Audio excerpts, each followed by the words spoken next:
Olá, bem-vindos a mais um vídeo do canal História Recente. Eu sou o História Recente. E eu sou o Fantasma dos Natais Passados. Como é que é? Aquele do Charles Dickens. Crândios.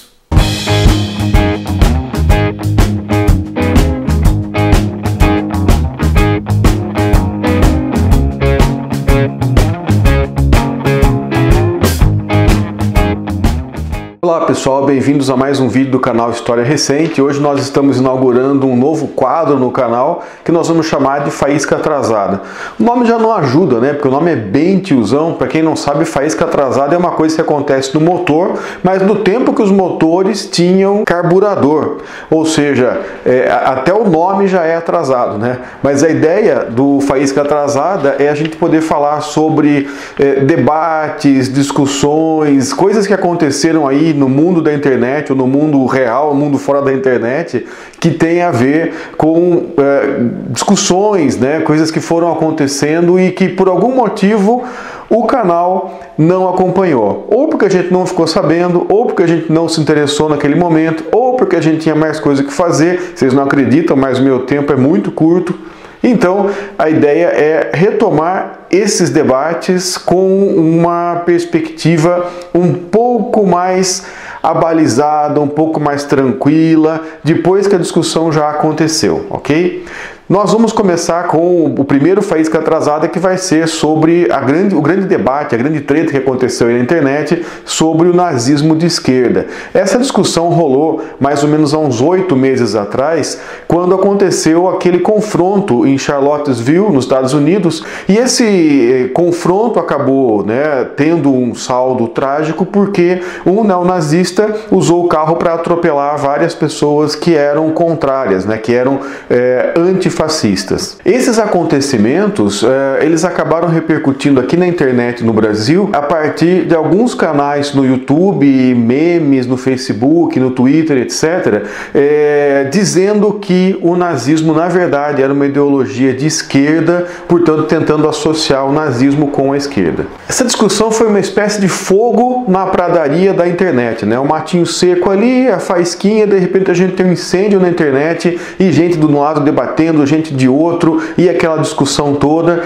E eu acho que dois canais que acabaram sintetizando esse debate foram o do Nando Moura, à direita, e o da Nilce e do Leon, que na verdade não são um canal de direita ou de esquerda, é um canal que chama Coisa de Nerd, que protagonizaram a maior parte do debate. E se fosse judô, a gente ia chamar de Ipom o que a Nilce e o Leon deram em cima do Nando Moura. Então, se você ainda não assistiu, eu recomendo, assista o vídeo, eu vou colocar aqui embaixo na descrição o vídeo deles, em que eles expõem detalhadamente por que o Nando Moura, que defendia, né, que o nazismo é de esquerda, por que o Nando Moura está completamente errado.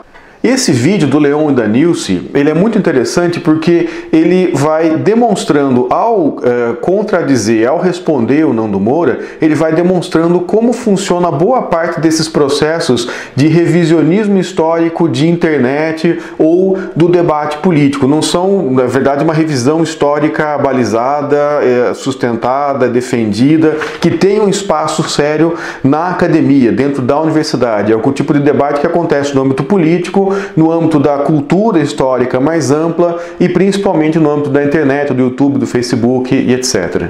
Esse revisionismo histórico feito na internet, nesse caso por parte da direita, ele utiliza alguns recursos que convencem muitas pessoas que são mais incautas, mais desavisadas, mas que são coisas assim bastante furadas. Então a primeira coisa que se faz muito é o recurso à autoridade. Quer dizer, é lógico que o recurso à autoridade existe em vários campos, né? Mas aí é um recurso à autoridade meio furado. Então se usa muito autor estrangeiro, autor europeu, livros em inglês e etc. E se atribui a esses sujeitos algumas coisas que o próprio youtuber, né, o próprio mistificador aí quer dizer, mas que na verdade não é exatamente o que esses caras estão falando. Além disso, usa-se muito, abusa-se na verdade, de meias verdades, ou seja, de alguma coisa que tem um pezinho na realidade, tem alguma ligação com a realidade numa pequena parte da afirmação, mas quando você pega o conjunto é uma tremenda de uma mistificação, de uma falsidade. Também tem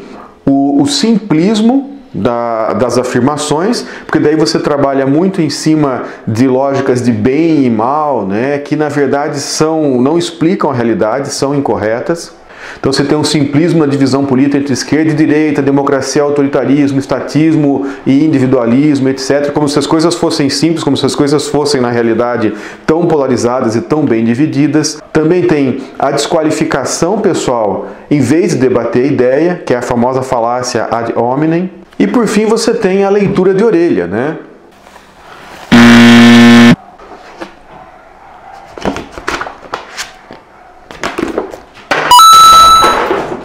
Mas afinal, de onde é que vem essa ideia, de onde é que vem essa discussão? Vou colocar também na descrição o link para um texto de uma historiadora chamada Tatiana Pod, em que ela reconhece a ligação que há entre algumas ideias do economista austríaco Mises e essa ideia de que o nazismo e o comunismo são a mesma coisa, portanto, tudo que é autoritário é de esquerda e tudo que é democrático é de direita, o que é uma tremenda de uma simplificação, tremendo de um exagero. Aquela ideia, né, do mais Mises e menos Marx, no princípio eu achei que era bem isso aí mesmo, eu aderi à ideia, porque eu estava achando que quando eles falavam Mises, eles estavam falando tipo Mises assim, Marta Rocha, Vera Fischer.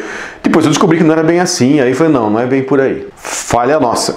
Mas afinal de contas, que mercância é essa, né, do nazismo de esquerda? A primeira coisa que a gente tem que notar é que o revisionismo histórico hoje tem sido muito usado como arma de luta política. Nesse sentido, o avô da ideia de que o nazismo é de esquerda, dessa falácia que o nazismo é de esquerda, é o revisionismo do Holocausto, que, né, tinha aquela ideia de que o Holocausto na verdade foi alemão, não foi judeu, não aconteceu matança de judeus, etc, etc. Isso nasceu lá nos anos 70, 80, enfim, várias pessoas escreveram sobre isso, mas teve um universitário francês, o Faurisson, que ele fez aí todo um estudo, né, baseando-se na sua autoridade de universitário, etc., levantando informações para dizer que não tinha acontecido, que não seria possível ter acontecido o Holocausto.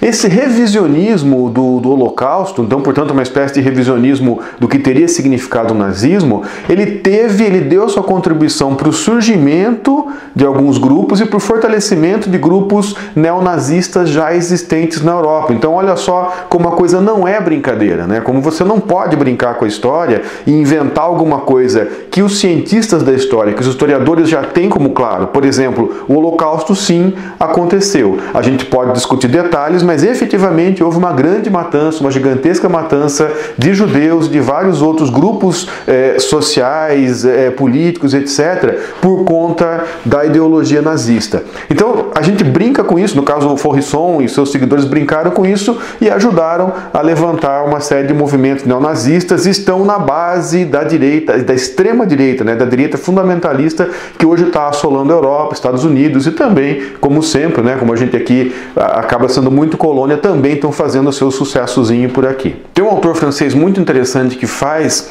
a discussão desse revisionismo do Holocausto, que se chama Pierre Vidal-Naquet, e ele vai fazer toda a discussão do Faurisson num livro muito interessante chamado Os Assassinos da Memória. É uma discussão geral sobre revisionismos e sobre o revisionismo do Faurisson especificamente. E aí ele vai fazer a demonstração de que não dá para a história discutir com esses caras, porque não tem base possível de diálogo. Não se trata do mesmo tipo de conhecimento, ou seja, história como conteúdo de uma ciência, como prática acadêmica, né, de estudo universitário, etc., é incompatível com o que esses caras estão fazendo. É mais ou menos como eu querer colocar um geógrafo para discutir com um terraplanista. Quer dizer, não tem base, não tem possibilidade, não tem ponto de convergência, não tem método comum, não tem, enfim, nada que possa ser um ponto de partida para que a gente possa divergir. A própria existência da ideia de terra plana é uma negação de toda a ciência da geografia, da astronomia e de várias outras nos últimos 4 ou 5 séculos.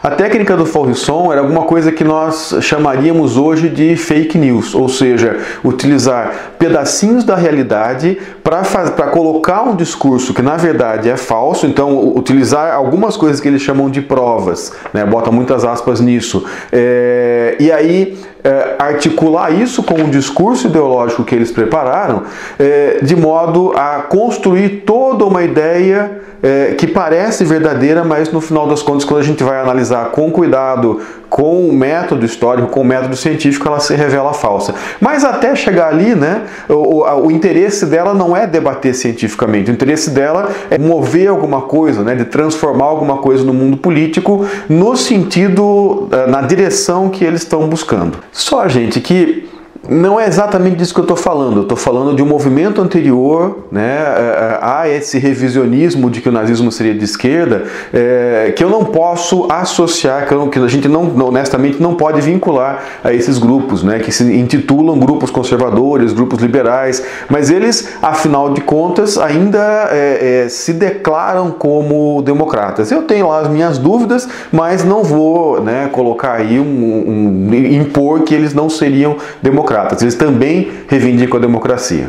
E hoje, você defender que não houve holocausto é uma coisa que pega muito mal. Então é uma coisa que a gente pode vincular até com uma espécie de gueto do conhecimento. Assim, é gente meio esquisita, né? Aquele pessoal que usa chapéu de alumínio para ninguém ler o pensamento deles. É aquela coisa assim meio, né, desprezada ou não levada em consideração pela maior parte das pessoas. Não está no nível da plausibilidade. Em outras palavras, não ajuda a vender vídeo no YouTube, que é do que vivem algumas pessoas, como por exemplo aquele cara que a gente citou lá no começo, que é o Nando Moura. Lógico, todo mundo que trabalha com o YouTube, né, os grandes canais do YouTube, vivem de vender vídeo e vivem, portanto, de colonizar a atenção das pessoas. Mas enfim, algo que seja muito extremista não ajuda a vender muitos vídeos. Você pega ali um pequeno filão de, sei lá, de pessoas com alguma perturbação aí, mas você não vai conseguir fazer 400, 500, 600 mil, 1 milhão de visualizações